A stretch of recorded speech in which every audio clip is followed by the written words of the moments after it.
Yeah. Yes, Yeah. yes, yeah. Yeah, so that's good.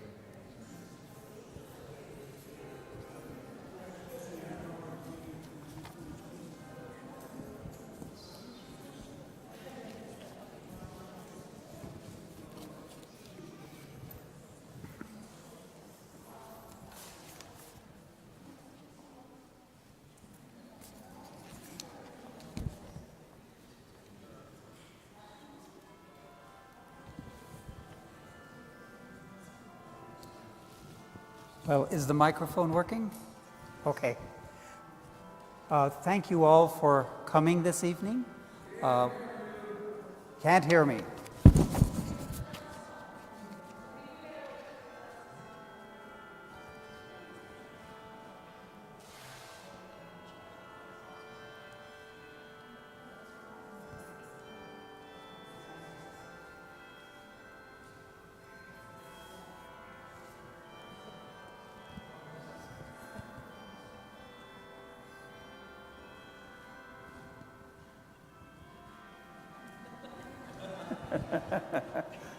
This was not part of the program, but it clearly is, whether we want it to be or not.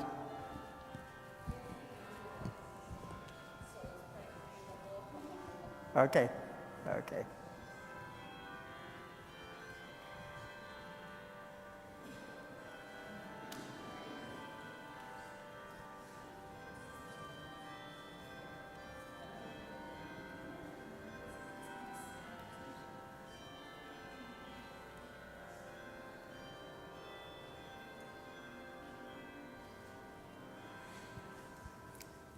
An old Catholic tradition. But welcome to all of the people who came to be with us tonight. We're very happy to have you here. And we're here to listen to Most Reverend John C. Wester, the Archbishop of Santa Fe, who will talk to us about his work over the last number of years on nuclear disarmament, about wanting to have conversations and healthy, good conversations about nuclear disarmament, moving towards that, moving hopefully away from kind of the deterrence and towards nuclear disarmament. We'll also have a prayer from Reverend Talitha Arnold from the United Church of Santa Fe, and we will listen to a talk from Jake Hoagland, the Executive Director of Nuclear Watch New Mexico. And my name, are people hearing or not? Okay. My name is Dr. David Denety Frank, and together with Father Earl Rolliter, who's in the back row, like a good Catholic, and Jackie Dooley, who's in the other back row, the three of us have been working with a group, an ecumenical group in Santa Fe. We've been meeting monthly for about a year and a half to help support the work that Archbishop Wester does on nuclear disarmament. And in the gathering space, there's a flyer about our committee and a sign-up sheet if you want to be on the mailing list for just learning about what we're doing. So with that brief introduction, I want to ask Reverend Talitha if she would open with a prayer. Wherever you.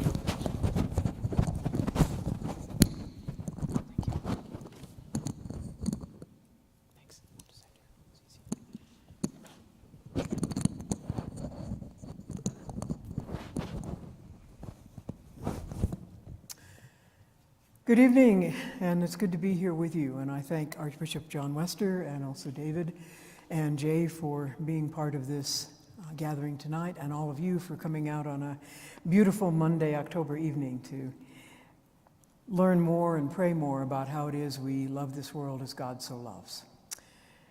At the United Church of Santa Fe, whenever we gather for prayer, we take time to breathe in God's gifts, and then I'll offer a prayer for us as we begin our time tonight. But let's take a few moments and breathe in the gifts that God would offer us. Let us breathe in deeply the gift of God's peace that we and this world so need.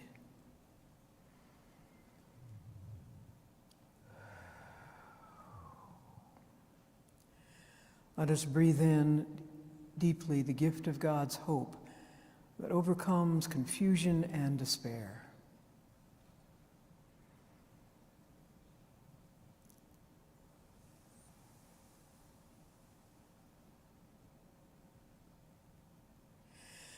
And let us breathe in even more deeply God's gift of love that will not let us go and will not let us down.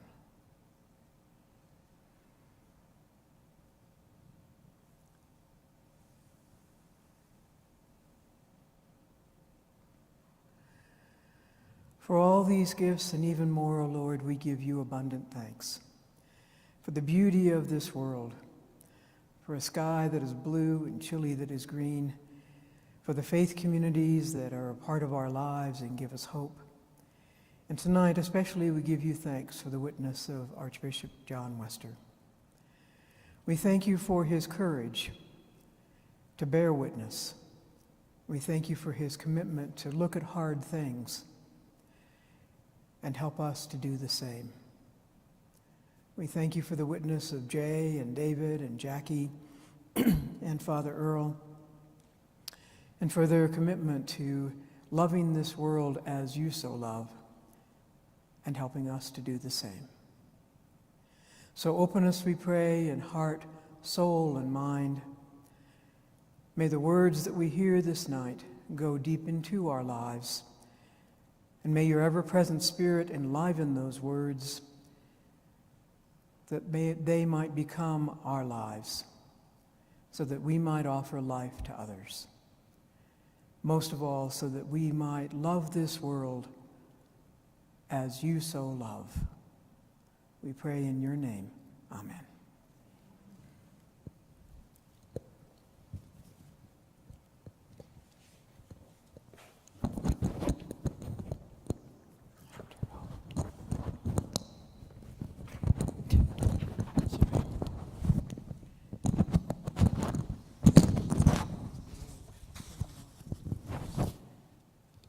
Sound good?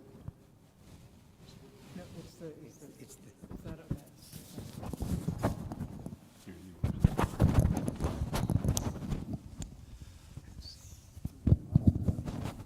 you- Yeah. Okay. How's that on the sound? It's this thing. Yeah, I got it. People are nodding their heads.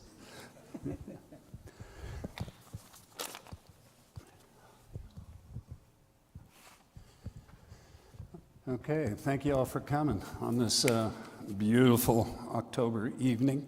It's a pleasure to be here. It's really a pleasure working with this guy right here, the Archbishop of Santa Fe, and it's just been wonderful. And I mean, the historic significance of his work, I think, should be obvious in that his archdiocese, after all, was the birthplace of nuclear weapons. So it's extraordinary for a Santa Fe Archbishop to come out speaking about it. So my job is, I'm the warm-up act. You know, he's the star. We're going to listen to him. I just kind of want to frame the way that things are currently. And thank you for being on the slides. I'm going to turn the podium just a little bit, but go ahead and next slide, please. And the first thing I want to touch upon, and all of this is going to be short, it's kind of in code, so to speak. I have a fact sheet on how New Mexico is America's nuclear colony out in front, so there's much more detail there. But just, I like to describe myself as being of the Watergate school of politics. That means follow the money. Or I like quoting Bob Dylan, who says, money doesn't talk, it swears. And concerning money, in this current fiscal year that just started, if the government ever reopens, but the Department of Energy plans on spending $10.8 billion in this state alone. And that is double that of the next state, which is Tennessee. But oddly enough, $10.8 billion is the exact same amount as the entire operating budget of our state government. So I just think that's extraordinary. That is how large the Department of Energy economic presence is in New Mexico. But I'm quick to add the question, what good does it really do regular New Mexicans? We remain dead last in the quality of public education and in the quality of the life of our own children. So 84% of that DOE $10.8 billion is for core nuclear weapons research and production programs. Another 3% is to dump the radioactive waste from those programs, and all of the rest either directly or indirectly supports nuclear weapons programs. This is at the same time that $1 billion is being added in 1 year to Los Alamos' nuclear weapons programs, while non-proliferation, science, non-weapons science, and cleanup are being cut, and research on renewables completely eradicated. So that shows you the priorities of the whole thing. So what's going on, and again, I describe my job as framing things, but what is going on is a $2 trillion modernization program. That's the euphemism or the rubric that's used. It seems kind of innocuous. Of course, you'd want to modernize your automobile, you'd want to modernize your nuclear weapons, but that's not what it's really about. What it's really about is keeping nuclear weapons forever. That's what it's really about. Now, jump next slide, please. And then let's go right into the next one as well. Although that back up on one, what the multiple warheads that you're seeing in that picture right there, that could be on top of one missile, one intercontinental ballistic missile. You could have multiple warheads that go to different targets. So go ahead, next slide, please. So the one-word justification that is always used for this $2 trillion modernization program, and in fact has always been used for nuclear weapons, period, is to deter the other. That's a little ironic for the United States to do, given the inconvenient historic fact that we were the first to ever use atomic weapons to begin with. But fast forwarding today, again, it's always about deterrence. And I'm not going to say to you that deterrence is a lie. It's not that simple. What it really is just a half-truth. So half of it, yes, is deterrence, but the Pentagon has always explicitly, in writing, rejected minimal deterrence. And that is why we have thousands of warheads instead of just the few hundred needed for minimal deterrence. And that's why we have a $2 trillion modernization program to keep nuclear weapons forever. Now, a key part of this whole deterrence thing is plutonium pit production at Los Alamos, plutonium pit bomb core production.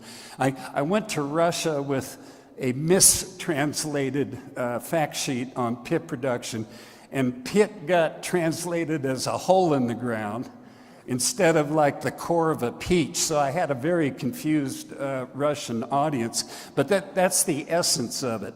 Plutonium pits are the critical core, and critical, pun intended, but pits are the critical core of nuclear weapons. Now, all of this pit production, none of it, zero, is to maintain the safety and reliability of the existing stockpile. It's all for new design nuclear weapons for the new nuclear arms race. Next slide, please. And this second arms race, in many respects, is arguably more dangerous than the first arms race, except granted the Cuban Missile Crisis was probably the most dangerous. But what we're facing now is complex.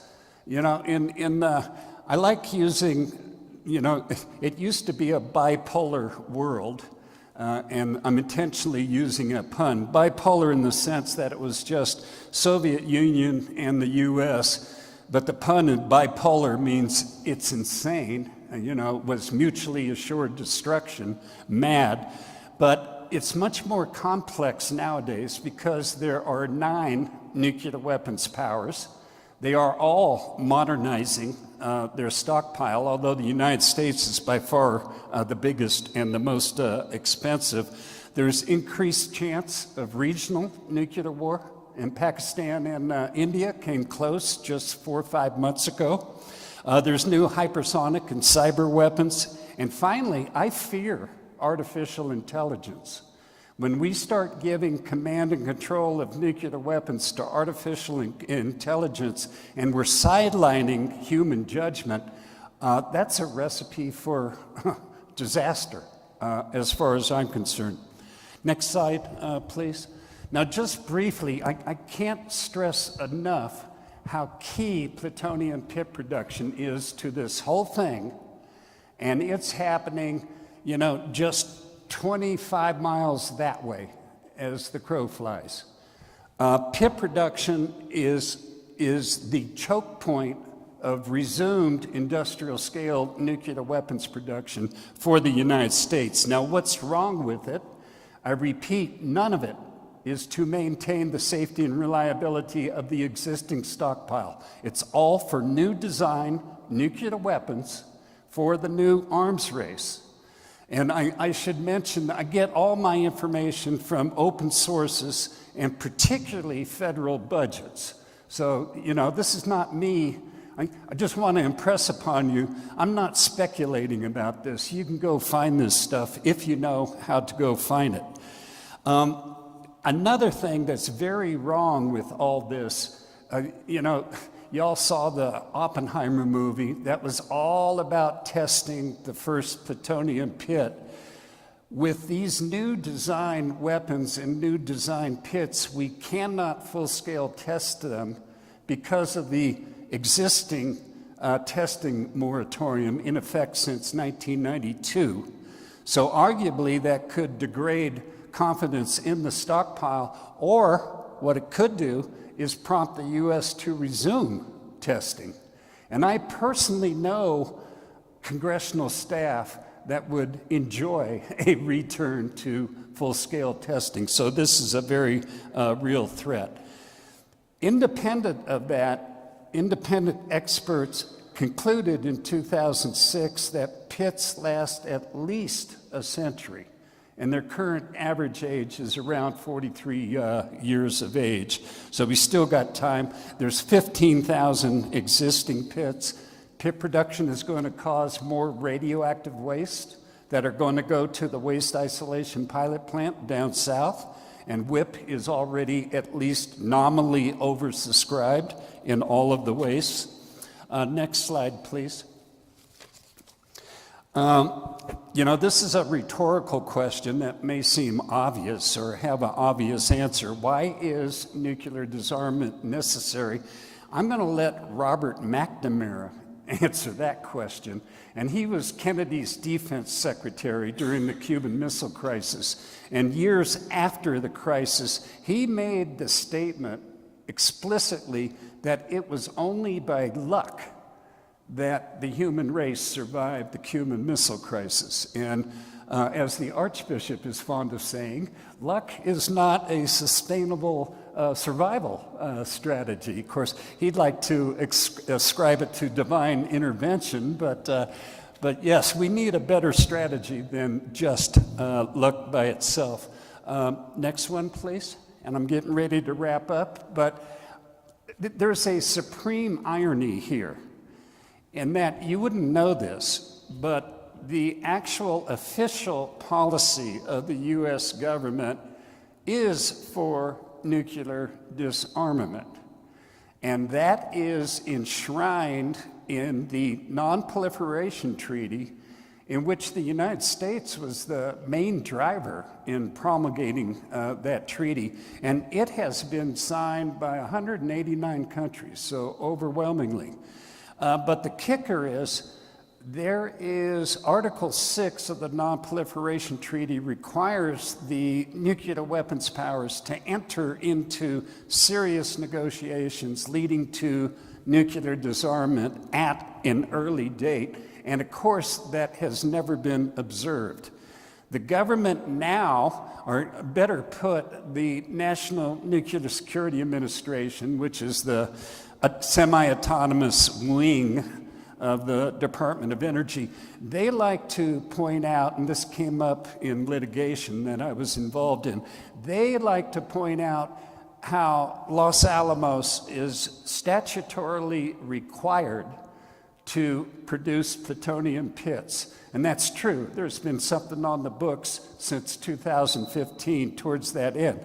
But preceding that by roughly 250 years is the Constitution of the United States, which in its Article 6 explicitly states that international treaties are the supreme law of the land. So I'm going to reiterate that the official policy of the United States is actually for nuclear disarmament, and that's what we should follow as per our Constitution and as per what really constitutes our genuine national security. Okay, finally, next slide. I'm not Catholic, but I very much admire, first of all, the Archbishop, but I admire the church, period, in its stance on nuclear disarmament. My only criticism, such as it is I just wish the church would act bigger and faster towards that end. But what do you do with a 2,000-year-old institution anyway? But I want to specifically point to what I think are some very strong quotes from the top echelon of Catholic leaders. And, you know, for starters, I'm going to go back to the year 2019 when Pope Francis declared that the very possession of nuclear weapons is immoral. And the next time that you drive up to the lab, right after you cross the Rio Grande, please look to your right and see a little bulletin board that we put up with that quote of Pope Francis. But more recently, Pope Leo, the new Pope Leo, on August 5th, the day before the 80th anniversary, in a message to the Bishop of Hiroshima, noted how nuclear arms offend our shared humanity and also betray the dignity of creation. And then the quote I like the best comes from Cardinal McElroy of Washington, D.C., who, by the way, is a boyhood friend of Archbishop Wester. But he stated very strongly, we were in the room, the room being at the World Peace Cathedral of Hiroshima, whose bricks are partially made of the ashes from the bomb. So Cardinal McElroy came out with a very strong statement, and more succinctly, he says, we will resist, we will organize, we will pray, we will not cease until the world's nuclear arsenals have been destroyed. And then the last quote, and this was last week, from the Holy See, which is the Vatican delegation to the United Nations, calling upon all nuclear armed states to fulfill their obligations under Article 6 of the Non-Proliferation Treaty, and also to sign on to the Treaty of the Prohibition of Nuclear Weapons, which the Vatican was the first nation state to sign and ratify. So I just want to showcase this rich history that the Catholic Church has in the field of nuclear disarmament. Okay, last slide, and just ending with the obligatory what to do. I'm starting with the fact I've been doing this work for more than 30 years, and my lack of success, both personally and collectively, is pathetic. Things are even worse than when I started.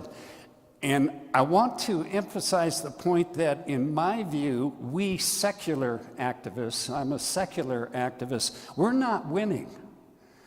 And this is ironic, but we have not won anything major since Obama. That's when things went wrong. He cut a deal to get the New START treaty ratified in the Senate, and it created, well, it allocated $88 billion for modernization, which has since metastasized to $2 trillion.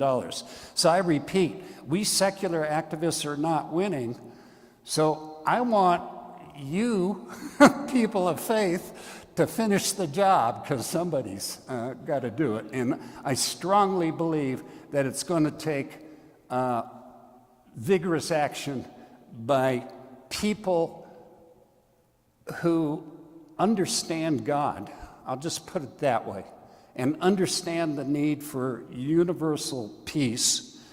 And I would like to close just observing that because nuclear weapons can end civilization overnight, I would say that it is definitely that nuclear disarmament is a pro-life issue at a very large scale. And with that, hopefully I have warmed you all up for Archbishop John Wester.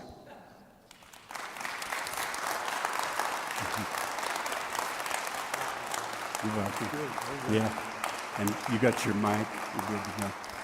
All right, thank you all.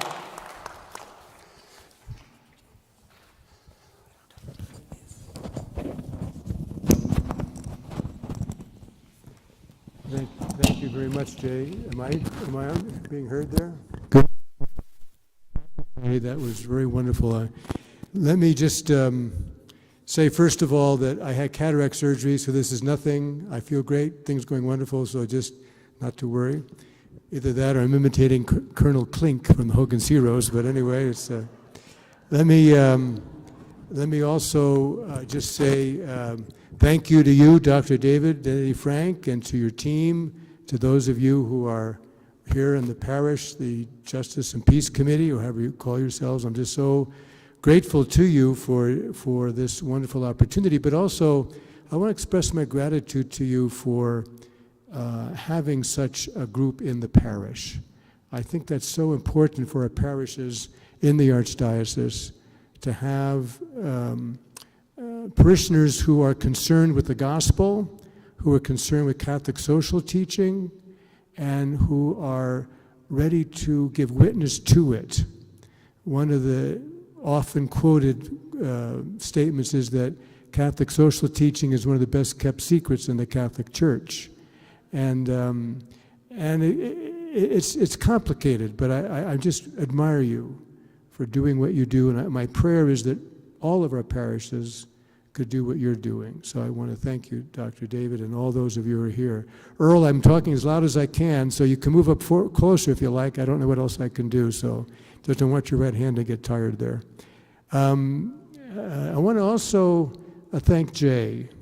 He's been a wonderful friend. He's become a good friend and a very authentic human being who's dedicated to peace, especially in terms of nuclear disarmament. And so I just want to thank you, Jay. It's an honor to work with you and to be your friend. Thank you very much. Appreciate it.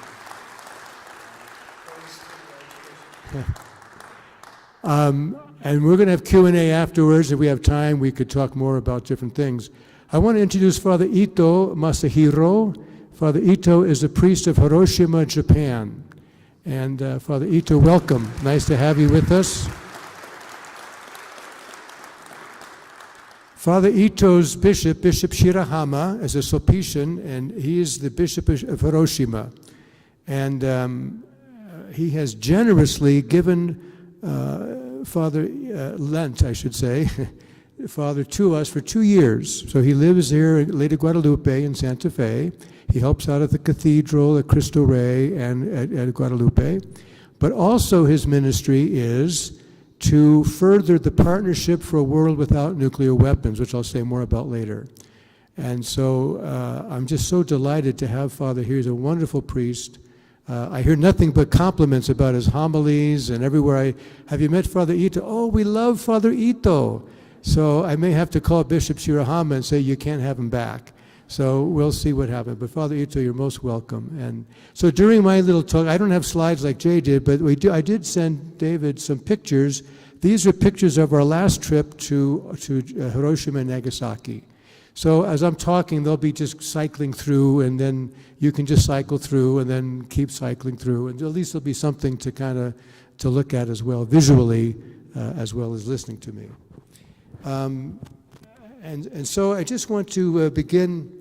Years ago, I heard a little story. A school bus was going to the school, and they had to change their route because of some construction. And the bus driver inadvertently went under a train trestle, and the bus got stuck. It couldn't move. It got wedged into under this train trestle. And so they got the department there of the highways out there, and they got trucks, and they got engineers, and they got all these people. Then they called the police, and they called the state police, and all these people are trying to, use all the tools at their disposal to figure out how are they going to unstuck this school bus. Well, all the while they're doing this, getting more and more trucks and more equipment and more people, there was this 4th grade girl who kept raising their hand in the bus. Excuse me, quiet little girl, we're going to have to get this, okay. Excuse me, quiet little girl, can't you see we're being, okay. Well, finally, they said, what is it, little girl, what do you want? She said, why don't you let some of the air out of the tires? Maybe that would work. And that's what they did. So I sometimes feel that Jay and I and others, Father Ito and my brother bishops and so many of you are like that little girl. We keep raising our hand and people keep saying, quiet, quiet. We keep praying that one day someone's going to listen. And actually they have listened in the past. Back in the 80s, early 80s, we had over 80,000 nuclear weapons in the world. Now we're down to 13,000 plus. That's a good thing. We've had people like JFK in his peace speech at American University, and Khrushchev and Pope John in the Vatican.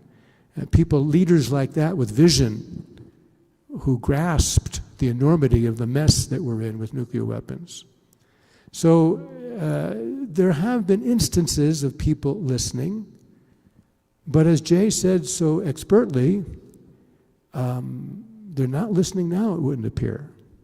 Because the nuclear arms race we're in now is, as Jay mentioned, far worse than the first one. And so what I'd like to do today, I've got a talk here that can actually go for about an hour and a half to 2 hours. So I'm going to try to just touch on some themes, but my purpose, just to tell you, my purpose is this. As those of you who are in the Archdiocese and those who are not, but speaking particularly to those in the Archdiocese, as your bishop, I'd like to encourage you to reflect deeply yourself, and I'm sure you probably already have. What would you say as you engage a conversation on verifiable multilateral nuclear disarmament? What would you say to somebody who says to you, I'll give you an example. We're in Japan. You remember this, Father Ito? It's an interfaith group, and Archbishop Takami, the Archbishop Emeritus of Nagasaki, he's in charge of it now. They take turns. He's the leader. Cardinal McElroy, Cardinal Supich, and a Buddhist priest, a Hindu, a Shinto, gave all these talks on nuclear disarmament. At the end of the talks, there was a lovely gentleman, 92 years old, a Habakasha, a survivor of the 1945 bombings.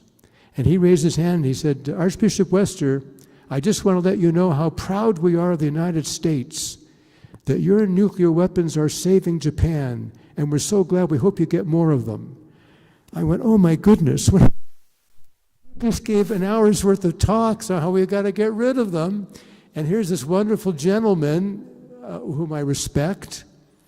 But see, he's heard all these years a narrative that the United States and others have put forward that we need nuclear weapons for deterrence to save us from nuclear weapons, which, if you think about it, is kind of a stupid proposition.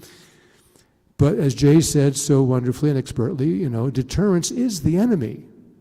It's not our savior. It's what's going to kill us eventually one day. So we tried to be gentlemanly and kind and compassionate and say, yes, sir, we thank God for luck or providence. We haven't killed each other yet, but how long can we depend on luck? So that's really the function of tonight, I think, is just to inspire or motivate or get us to think about, what would I say to somebody who was, say, championing deterrence? How could I engage that conversation and perhaps move it toward what we're talking about tonight, and that would be verifiable multilateral disarmament. This is not an easy thing. I have to say to you, I'm not discouraged, don't get me wrong. I tend to be an optimist, or better yet, I tend to be filled with hope in this pilgrim year of hope. But more and more, I'm realizing what we're up against. As Jay said at the end of his talk there, he's been at it far, far longer than I and far more expert than I am. But it could be discouraging very easily. We're up against big money. We're up against the whole, this human, part of the human nature that wants power, that wants to be in control. We're up against a lot of difficult challenges. I remember in April of 1953, I think it was, Eisenhower said, every gun that is made, every warship launched, every rocket fired signifies in the final sense a theft from those who hunger and are not fed, those who are cold and are not clothed. This world in arms is not spending money alone, it's spending the sweat of its laborers, the genius of its scientists, the hopes of its children. This is not a way of life at all, in any true sense. Under the cloud of threatening war, it is humanity hanging from a cross of iron. End quote. That's from a 5-star general, President of the United States. He gleaned, even way back then, 70 years ago, what we're up against. It's not easy. I think that, I'm not going to go into it, but I know that we had a symposium at UNM, maybe some of you know about it, of course, a year ago, September. And the main title was Deterrence versus Disarmament, so to speak. We had Professor Richard Wood, who moderated it for us, and Cardinal McElroy was there, gave a beautiful talk. Thomas Mason, the head of LANL here, was there. Sig Hecker, the former head of Los Alamos Labs. We had a State Department official, university professors. It was a wonderful symposium. And so that was the title, this deterrence versus disarmament. We could go into this, but let me just hit them. Jay gave a wonderful insight into deterrence and why it's not a good idea, because human beings are not always rational, for one thing. You can't count on that for sure. The nuclear weapons don't keep the peace, we know that's for sure. Look at all the wars we have, I think 54 to 55 wars or conflicts going on today. Nuclear weapons make conflicts worse. Look at what Putin's rattling his nuclear saber has done. Deterrence makes the use of nuclear weapons more likely, because they have to, in order for the deterrence to be credible, the weapons have to be ready. We have about, I think, 455 weapons in the United States that are on trigger alert, something like that. And so it has to be credible. And so for it to be credible, it has to be actionable immediately, and that's not safe. A lot of the main threats we're facing today, biological threats, nuclear disruption, aren't touched by nuclear weapons at all. Deterrence leaves open the whole possibility of miscalculation, miscommunication, terrorism, accidents. Was it 1983, Mr. Petrov, I forget his last name, from Russia, He was the third in a cycle of officers that had to okay a launch. The Russian radar determined that the U.S. had sent several missiles their way. And he said to himself, this can't be happening. If the United States was going to have a preemptive attack against Russia, they wouldn't send just a couple missiles. They'd send quite a few more. So he wouldn't give the okay. Turned out that the Russian radar misinterpreted some deflection from the clouds and thought it was a nuclear strike coming their way. So you see, there's so many reasons why deterrence is not a good thing.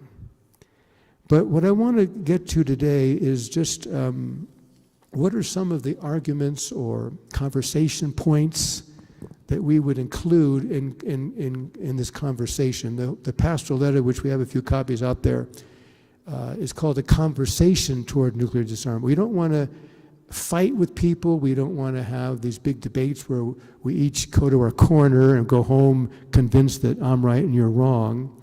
But we want to have a conversation. So what would we bring up in this conversation? First of all, and I'm not going to go into it now, but I think it's important when I'm in conversation with people, I try to bring out, you are aware, aren't you, of the enormity of what we're talking about?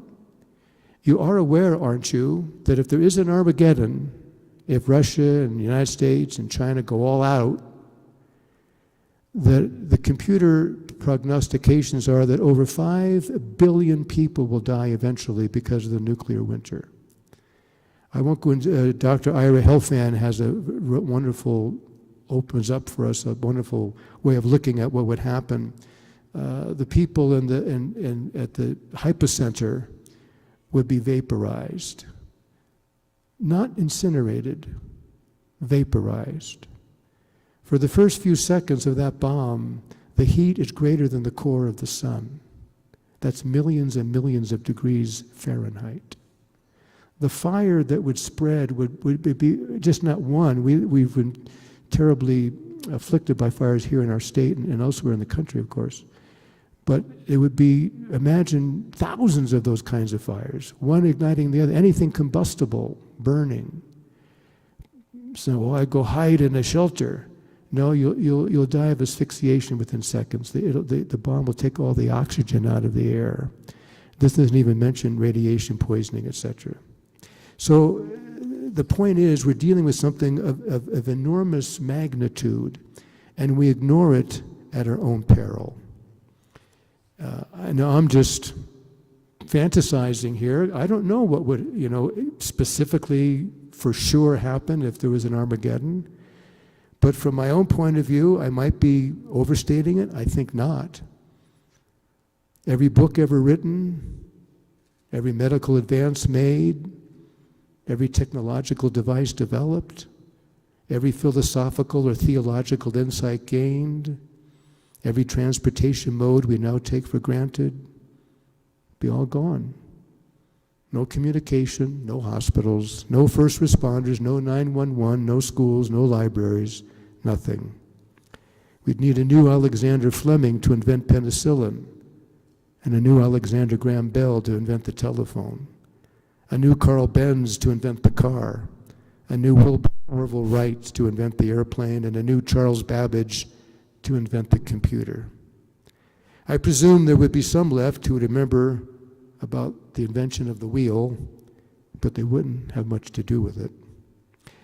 Albert Einstein said, "I know not with what weapons World War III will be fought, but World War IV will be fought with sticks and stones." That's why Ronald Reagan and Mikhail Gorbachev, in their summit in Geneva in 1985, issued a statement that said, "A nuclear war cannot be won and must never be fought." So once we face the enormity of this, we say we've got some pretty good reasons to get rid of these weapons. But there's more. As people of faith, I think that we see that we have a moral mandate to enter a conversation that would lead toward nuclear disarmament, verifiable and multilateral. That's why Pope Francis in 2019 said that even the possession of nuclear weapons is immoral. that there's a moral mandate for us to get rid of these weapons that we have. And of course, that comes first of all from Jesus Christ himself.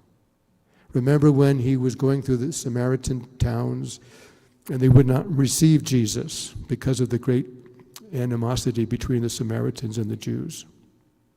So the disciples said, Lord, would you like us to call down fire from heaven? 2,000 years ago, they didn't have nuclear weapons, but that's exactly what it would be. And Jesus said, no, no, put away the sword. Those who live by the sword die by the sword. His entire life is one of healing and preaching and teaching, giving witness to peace and the restoration of right relationships. And it's not just Christianity, of course. The Quran promotes peace through its core values, insisting that peace is one of the names of God. Judaism proclaims that we are to love our neighbor as ourselves. Hinduism talks about, in the Vedas, advises people to be peaceful in their daily lives and to explain how to achieve a peaceful life.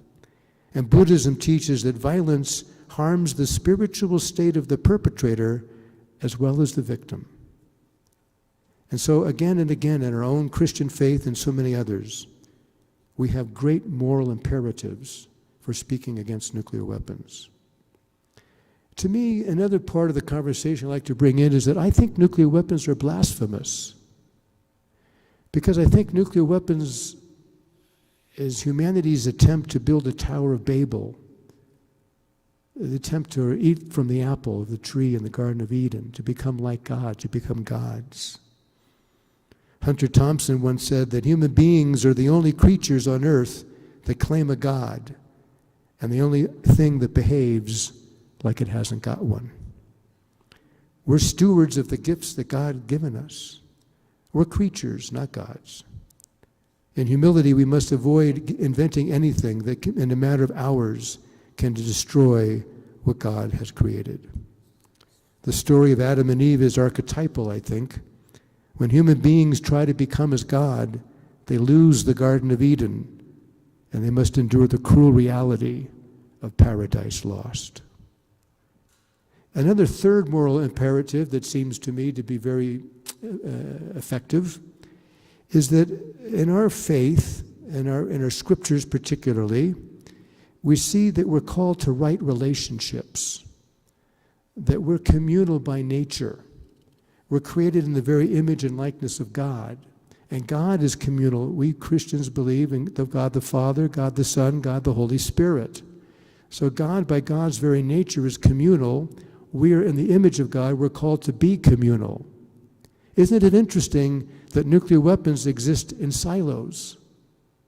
The opposite of communal, the opposite of right relationships. They exist in silos and have the capacity to silo the entire human race.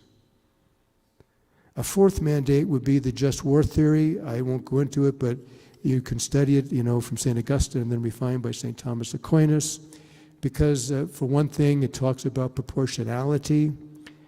You can't have proportionality with a nuclear war because the cause of the war is always going to be less than the outcome, which will be total destruction. Also discrimination, you can't have discrimination. Obviously, with 5 billion people killed, you're going to have non-militants killed mostly. So those are all just a couple, the last resort is also in just war theory, but again, it says war is justifiable if it's a last resort, but for what? To destroy the whole world? It's ridiculous.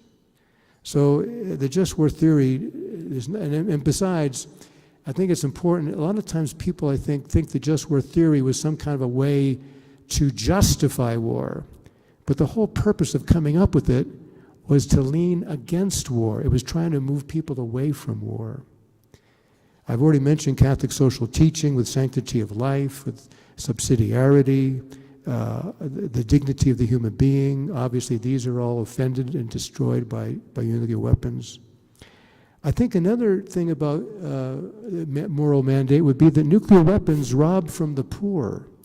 Jay mentioned the money that's expended for nuclear weapons.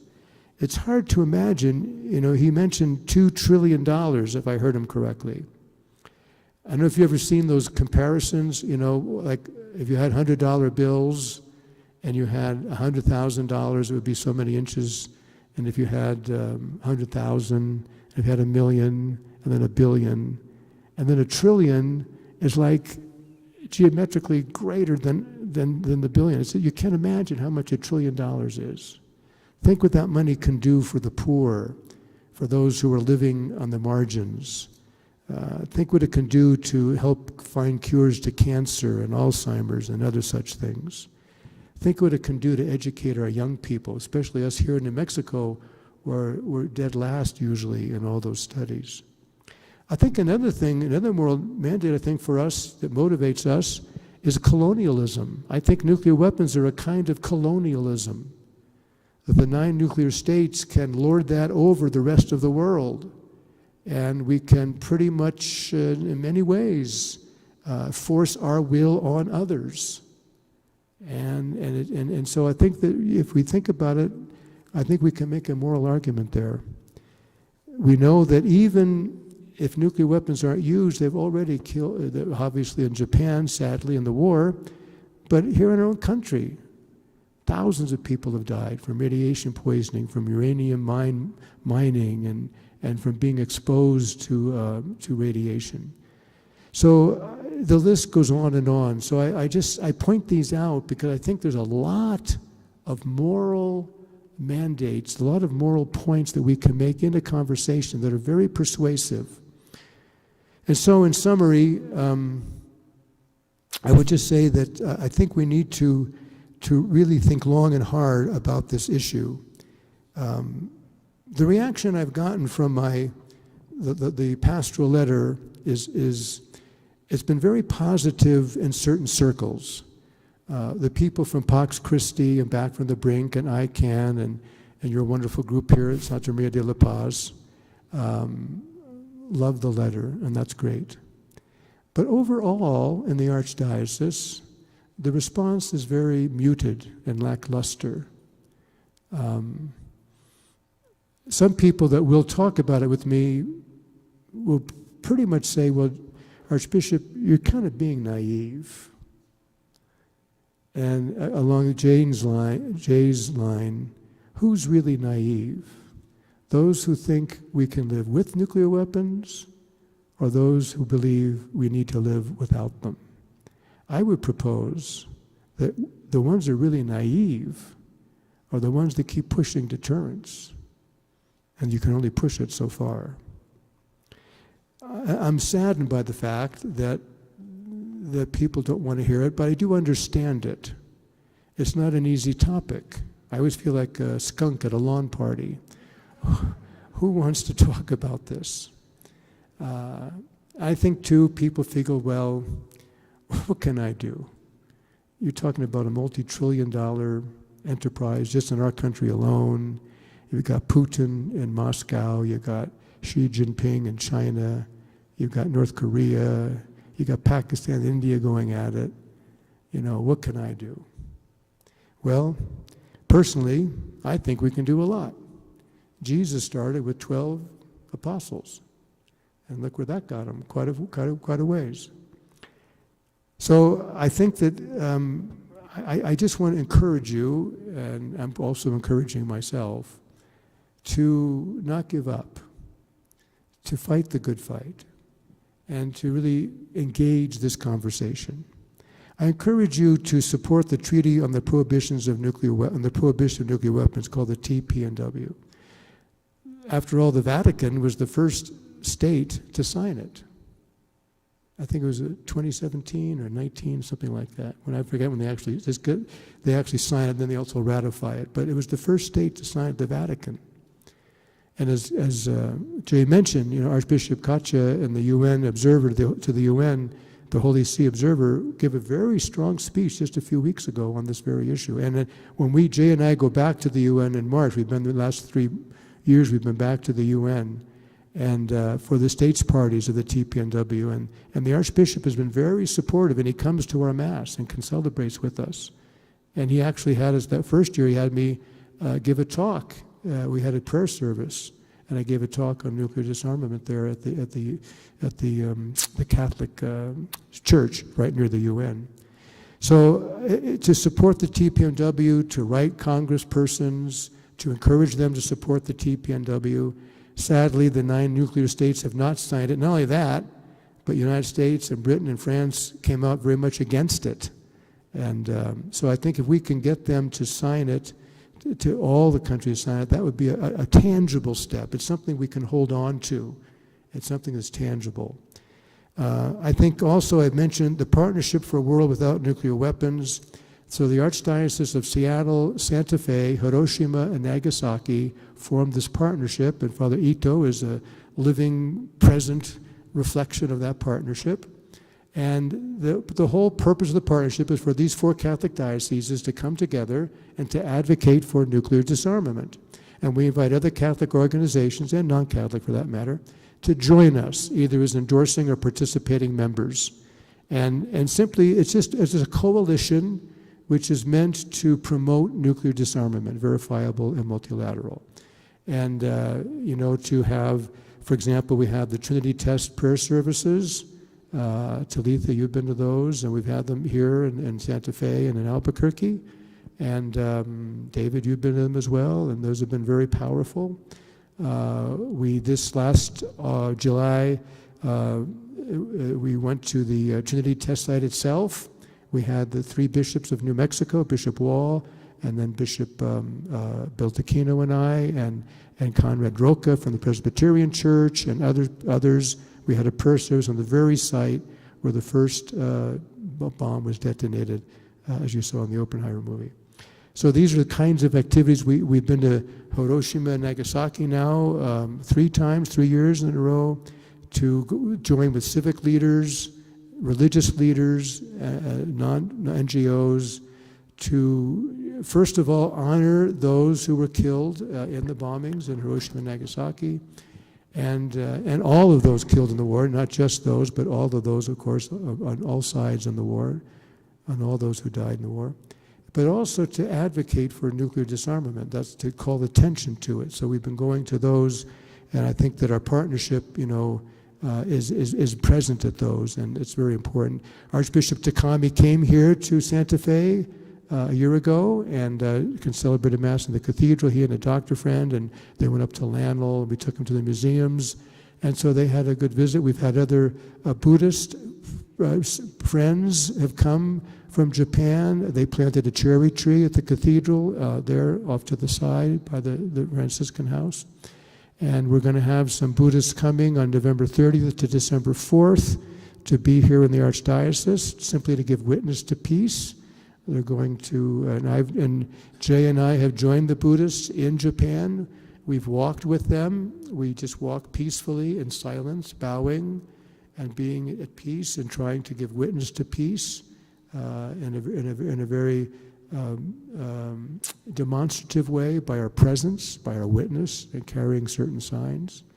So these are just some of the ways that we can, I think, give witness to nuclear disarmament. I think that it's important for us to study the issue.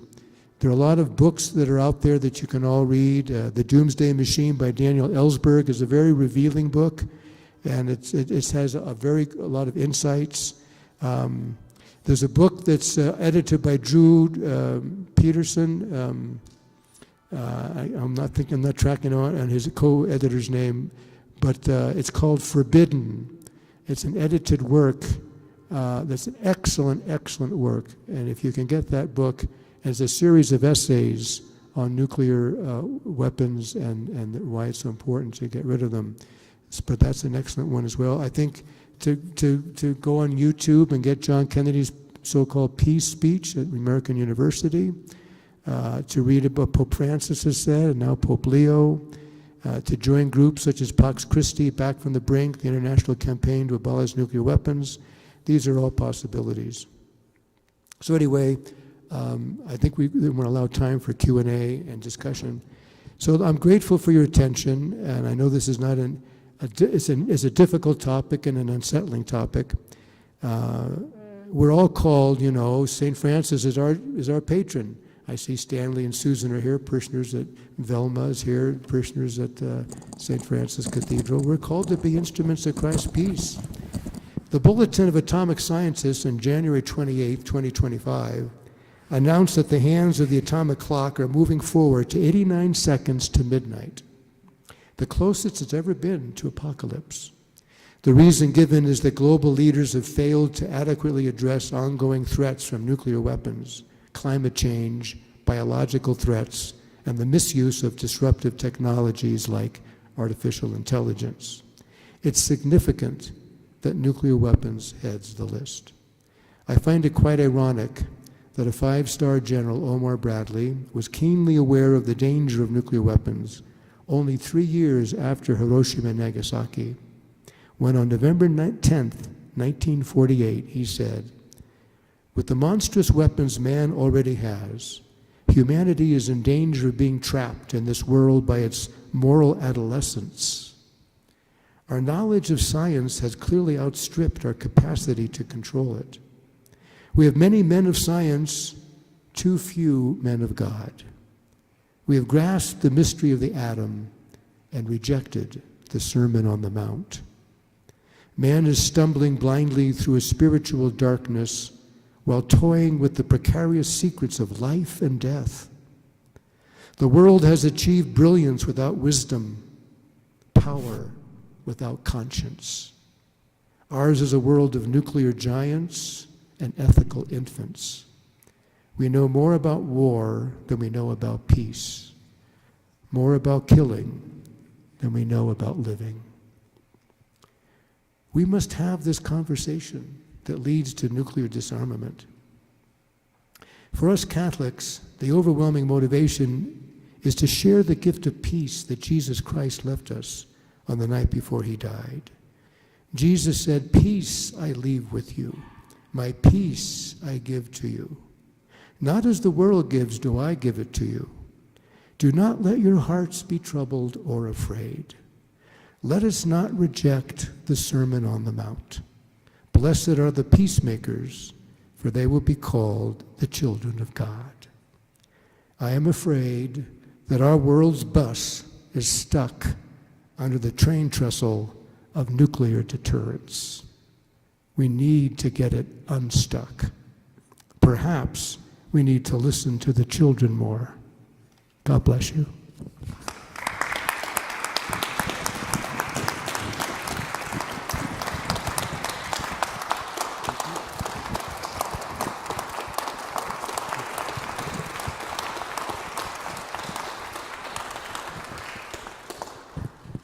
So we will now take about 15 minutes for any questions or comments or discussions. I'll bring this microphone around to anyone who would like to talk. And when we finish, there will be a couple more things that we'll do in here just very briefly. And then there will be some refreshments out in the gathering space. But first we wanted to just have a chance, since Archbishop Wester is trying to have conversations. And we're in a sacred place, so we want these conversations, this discussion, to be sacred, to be respectful. But is there anyone who would like to ask a question, make a comment? And Tim, we also have Jay here, our expert, so please, Yes. anything at all we can try to answer.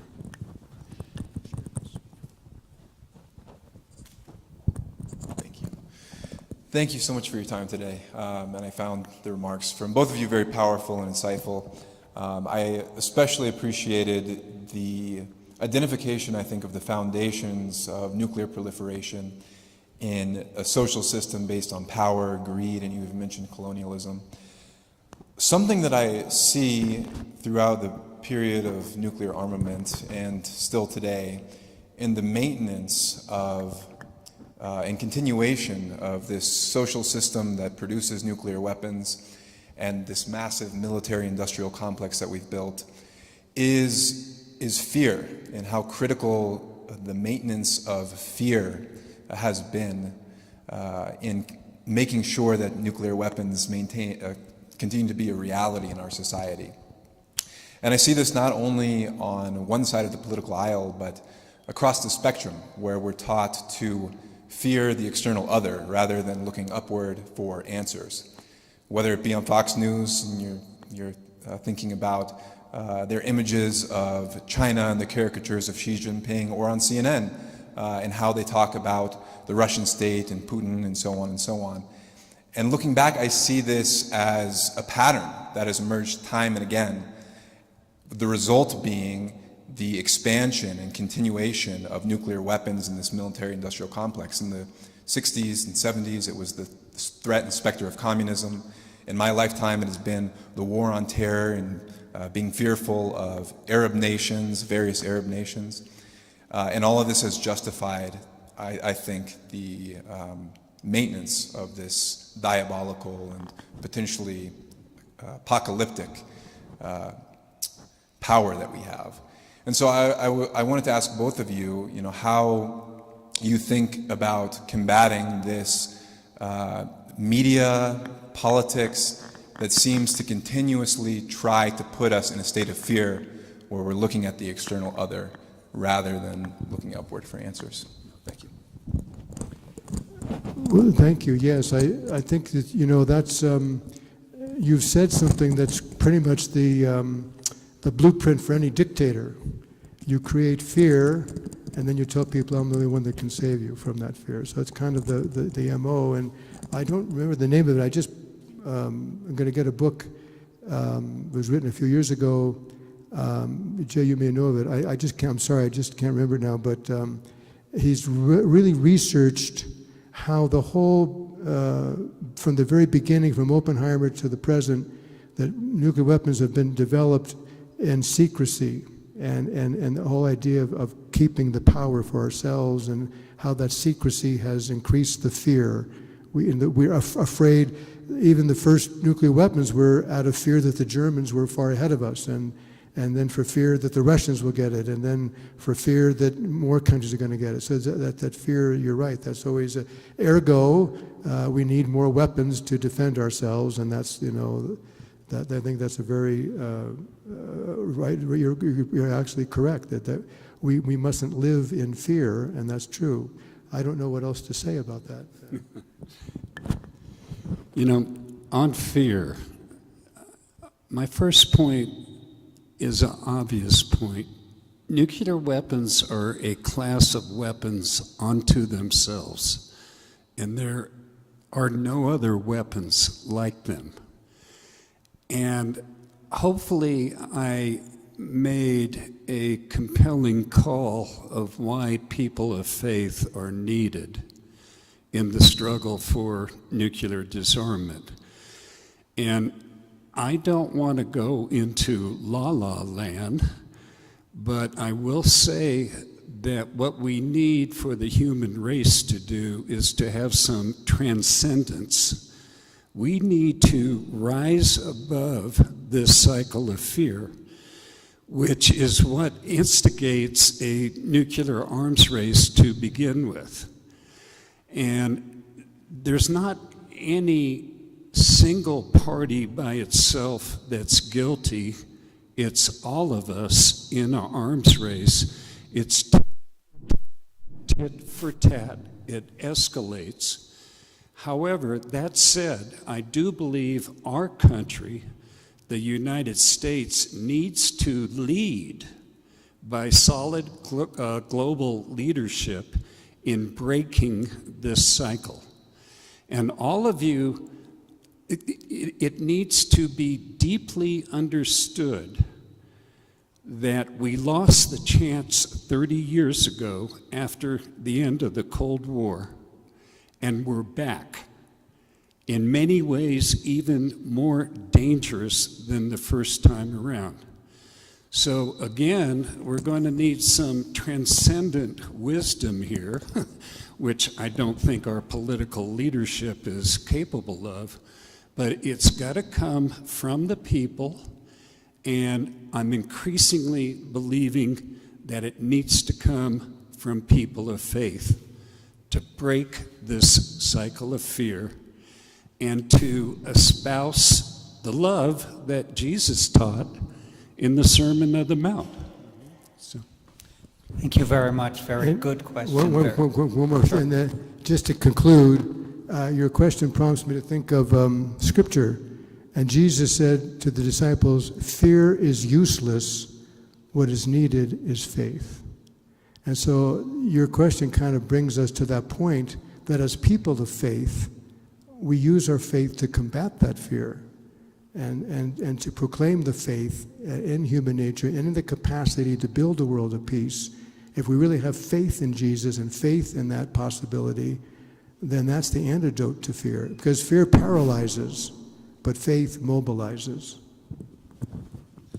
Is there another question, comment? Anything else people would like to ask or discuss?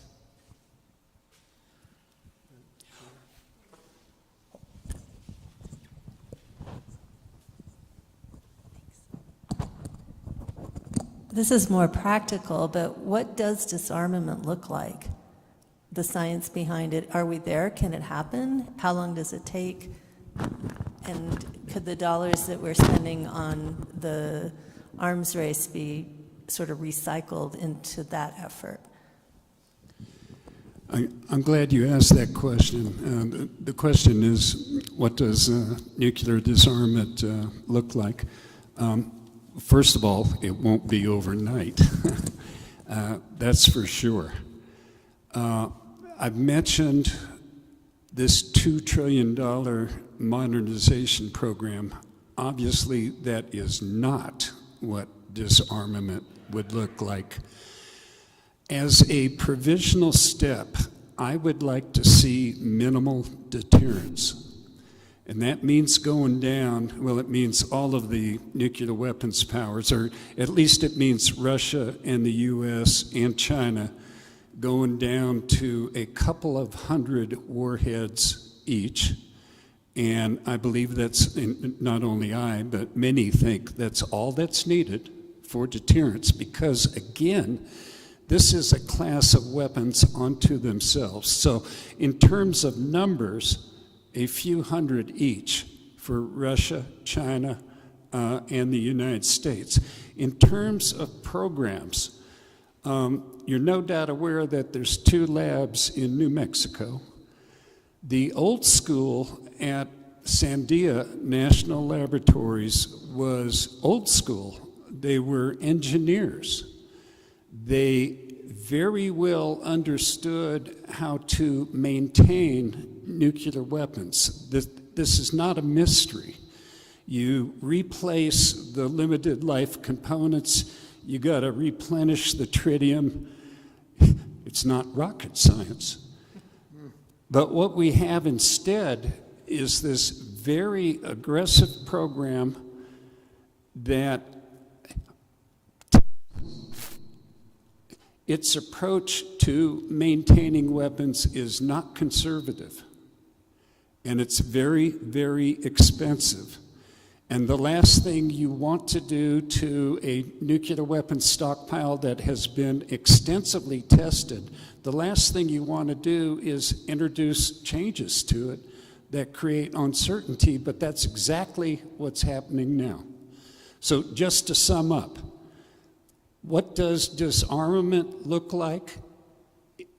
I believe it looks like going down to minimal deterrence and includes a conservative program to maintain those warheads while the United States provides the global leadership that is needed to work towards total nuclear disarmament.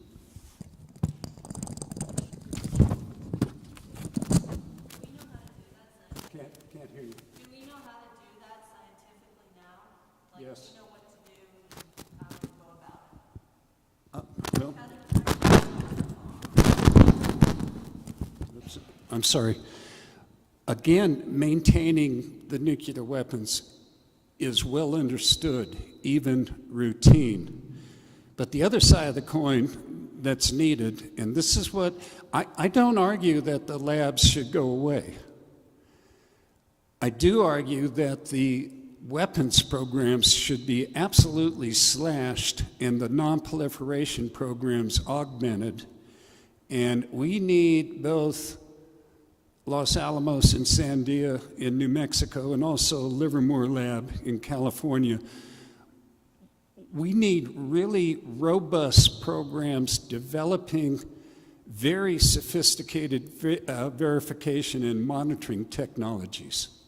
And I'm told that some pretty exotic stuff exists, but I can't emphasize enough how I like to mix a little German in, but nowadays it's nuclear weapons production über alles, above all. They are sucking all the money and sucking all of the oxygen while non-proliferation programs are being cut. And it's, it should be the inverse of that is happening, but it's not. And if you want to see things change, hassle the New Mexican congressional delegation. They enable all this. So. My suggestion is, before we lose more people to here, that we wrap things up for right now. But before we wrap up, I wanted to say a couple of things. I, first of all, want to thank you, Archbishop Wester, and you, Jay, and you, Talitha, for being here. I want to thank all of you who came here this evening to listen to this.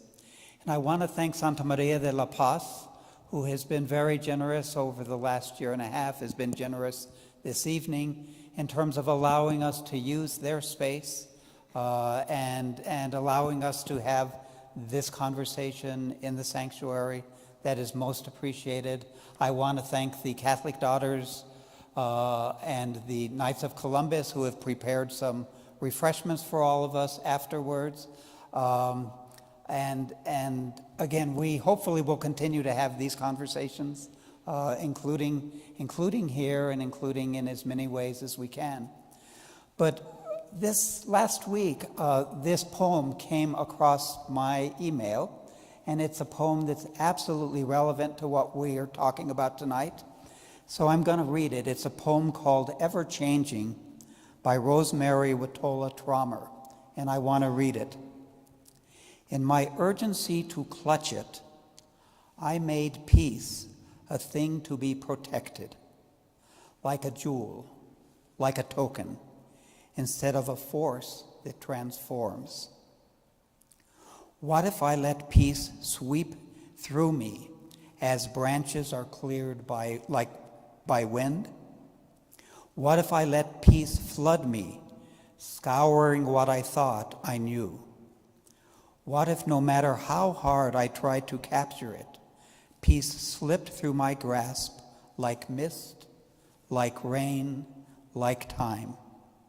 If I trusted an ever-present peace as much as I trust every ever-present chaos, who would I be then?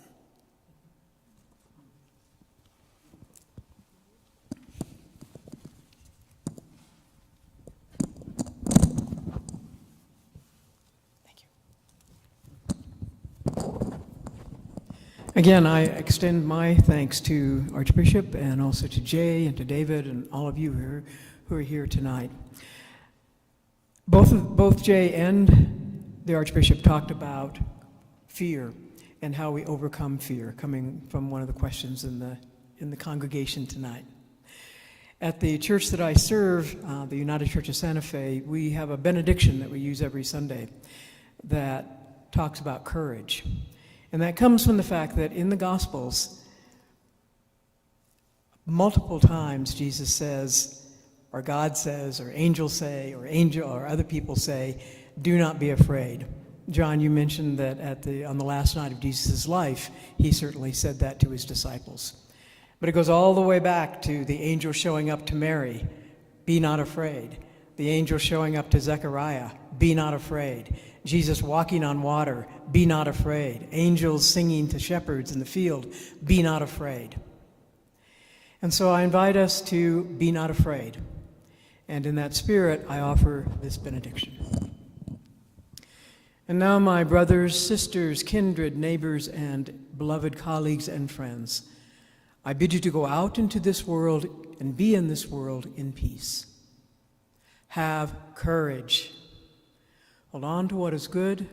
Return no one evil for evil. Strengthen the faint-hearted. Support the weak. Help the suffering. Honor all persons. Honor all creation. Love and serve the Lord, rejoicing in the power of the Holy Spirit. And may the love of God, the light of Christ, and the power and communion of that Spirit be with us all. Go in peace. Amen.